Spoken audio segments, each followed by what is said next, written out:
Good morning everyone, and welcome. Today, we're diving into an exciting journey through the world of 20th century art. We'll explore how revolutionary movements and innovative techniques reshaped the artistic landscape, from the bold colors of Fauvism all the way to the diverse expressions of postmodernism. Get ready to discover how these changes not only transformed art but also reflected and influenced the culture of their times. Let's get started. The 20th century was a period of revolutionary change in the world of art. Traditional artistic practices were upended as artists sought new ways to express themselves. This era gave rise to a variety of movements, each one challenging the norms and exploring fresh, innovative forms. What stands out most is the bold experimentation. Artists played with style, technique, and subject matter in ways that echoed the fast-paced social, technological, and political changes happening at the time. Beyond just the art itself, these shifts had a deep impact on culture and society, broadening what art could mean and how people experienced it. Ultimately, this century transformed the very boundaries of art, expanding its possibilities in countless directions. In the early 20th century, Fauvism and Cubism emerged as groundbreaking movements that challenged traditional art conventions. Fauvism, led by Henri Matisse, is known for its bold use of vivid, non-naturalistic colors and expressive brushwork, aiming to convey deep emotion rather than realistic representation. A perfect example of this is Matisse's Woman with a Hat from 1905, which really highlights those bold colors and the departure from how we traditionally see the world. On the other hand, Cubism, spearheaded by Pablo Picasso and Georges Braque, took a completely different approach. It radically rethought how form and perspective are represented by breaking objects into geometric shapes and showing multiple viewpoints all at once. Picasso's Les Demoiselles d'Avignon, painted in 1907, is an iconic piece that perfectly captures this revolutionary shift and stands as a pivotal moment in the development of modern art. Together, Fauvism and Cubism not only redefined artistic expression but also set the stage for many future innovations in art. Expressionism is all about capturing the inner emotional and psychological world of the artist, rather than simply depicting the external, objective reality. This movement dives deep into how people feel and think beneath the surface. To achieve this, artists often used exaggerated shapes, bold and vivid colors, and energetic brushstrokes. These techniques weren't just for decoration, they were meant to stir emotions and convey mood in a very direct way. A great example of this is Vasily Kandinsky's Composition 7 from 1913. This painting is a true masterpiece of abstract expression. Instead of recognizable objects, Kandinsky used swirling colors and forms to express intense spiritual energy and complex emotions. It's a powerful reminder of how art can communicate feelings beyond words or realistic imagery. Dadaism emerged during the chaos of World War I as a rebellious response against traditional logic and conventional art aesthetics. It was essentially an anti-art movement that aimed to challenge and dismantle established norms. A perfect example of this is Marcel Duchamp's Fountain from 1917. This work, a simple urinal presented as art, forced everyone to rethink what qualifies as art in the first place. Moving from Dadaism, Surrealism took inspiration from psychoanalysis, diving deep into the unconscious mind and dream imagery to unlock new realms of creativity. One of the most famous surrealist artists, Salvador Dali, captures this beautifully in his painting, The Persistence of Memory, from 1931. Those melting clocks blend reality and fantasy, urging us to question how we perceive time and the world around us. Together, these movements pushed the boundaries of artistic expression and challenged our understanding of reality.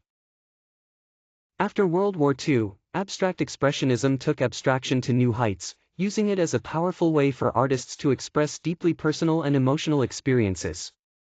Take Jackson Pollock's No. 1, Lavender Mist, for example.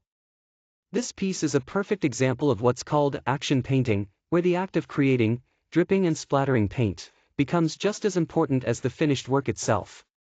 The energy and spontaneity of his process really come through, making the painting feel alive and intense. On the other hand, Mark Rothko approached abstraction with large color fields that evoke strong emotions through simplicity. His use of luminous colors and soft edges creates a mood that's both calming and profound, focusing more on feeling than on intricate details. Together, these artists helped reshape how we think about art and emotion after the war. Pop art really took shape during the 1950s and 60s, emerging as a response to the growing influence of consumer culture, mass media, and widely recognized imagery. What makes pop art fascinating is how it both celebrates and critiques the world around us, using bold, bright colors and familiar icons that people instantly recognize. A key figure in this movement is Andy Warhol, whose piece, Marilyn Diptych, from 1962 is a perfect example. He used repetition and silk screening techniques to merge the world of celebrity with fine art in a striking way.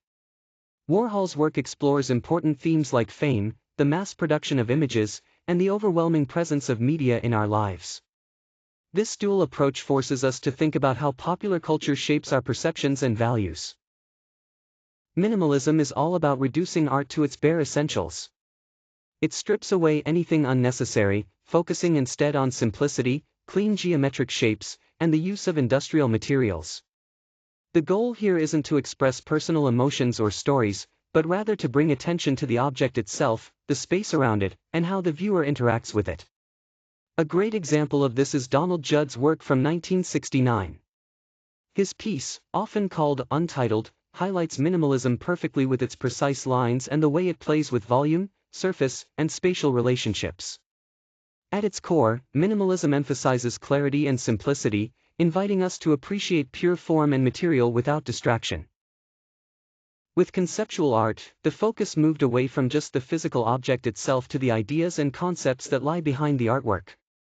Artists wanted us to think more deeply, emphasizing intellectual engagement over traditional skills like craftsmanship or pure aesthetic beauty. A great example is Joseph Kosuth's 1 and 3 Chairs, created in 1965. It presents a real chair, a photograph of that chair, and the dictionary definition of the word chair. This setup encourages us to question how we understand and interpret meaning and representation in art. It's a powerful reminder that art can be about ideas as much as it is about visuals. Postmodernism really shakes things up by challenging traditional ideas about originality and who gets to be called an author. It also breaks down the usual hierarchy that places certain cultural expressions above others. One of the ways postmodern artists do this is by using irony and mixing different styles, a technique called eclecticism, to reflect and critique the world we live in today. Take Jeff Koons's Balloon Dog, for example. This piece is a perfect illustration of the movement's playful approach, combining high art with a kitschy, almost cartoonish look. These oversized sculptures are not just fun to look at, they also make us think about taste, consumer culture, and the spectacle that surrounds modern life. The 20th century art period truly transformed visual culture by breaking away from traditional boundaries, encouraging artists to experiment with new forms, content, and meanings. This shift opened the door to a wide range of creative paths, from abstraction to conceptualism, allowing artists to explore ideas in fresh and innovative ways. Importantly, this art also challenged viewers, prompting us to rethink the role of art within society and its connection to history. The influence of 20th century art remains strong today, continuing to shape contemporary practices and ongoing conversations about creativity and cultural expression.